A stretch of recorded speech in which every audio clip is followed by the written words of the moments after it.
एक शहर में घने जंगलों के बीच एक पुरानी हवेली थी। यह हवेली शहर से काफी दूर था, जहां एक पति पत्नी रहा करते थे। उसका पति बहुत ही शराब पीता था, अपनी पत्नी के ऊपर हाथ उठाता था। एक दिन दोनों पति पत्नी में किसी बात को लेकर बहस हो जाती है, जिससे उसका पति गुस्से में और शराब के नशे में अपनी पत्नी को मारकर पंखे पे लटका दिया, जिससे लोगों को लगे कि उसकी पत्नी ने आत्महत्या की है। फिर वह आदमी उस कमरे को अच्छी तरह से बंद करके कहीं दूसरे शहर जाके बस गया, जिस वजह से उस हवेली में उसकी पत्नी की आवाजें और चिंखें वहां गूंजती रहती थी। इस वजह से हवेली में किसी ने भी जाना नहीं चाहा। अगर कोई गलती से भी उस हवेली में चला जाता है तो उसे वह आत्मा मार डालती है और अपने पति से बदला लेने के लिए तड़पती रहती है। इस वजह से हवेली में किसी ने भी जाना नहीं चाहा और हवेली से आवाजें आना भी बंद हो गई थी। फिर कुछ सालों बाद उस हवेली को खरीदने के लिए कुछ लोग आए और वे हवेली खरीद लेते हैं, क्योंकि हवेली उन्हें कम कीमत में मिल रही थी।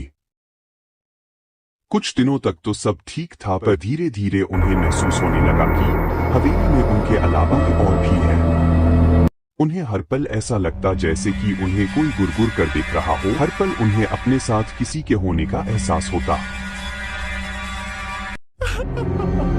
धीरे धीरे वह आत्मा उन्हें परेशान करना शुरू कर देती है। अब उनका उस हवेली में रहना मुश्किल हो गया था। उन्होंने किसी तांत्रिक से मदद लेने की सोची।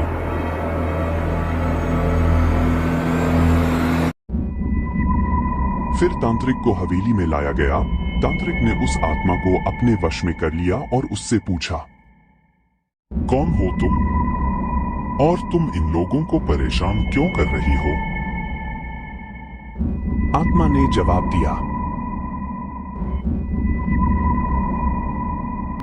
मैं स्वाति हूं। फिर आत्मा ने सारी बातें तांत्रिक को बताना शुरू किया।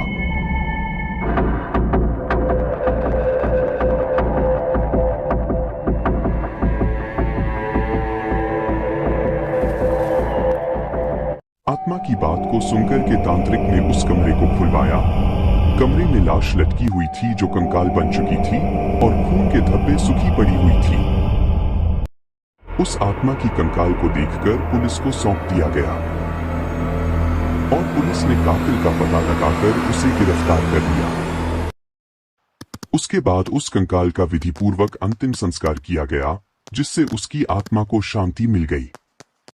फिर उस हवेली से आवाजें आना पूरी तरह से बंद हो गई।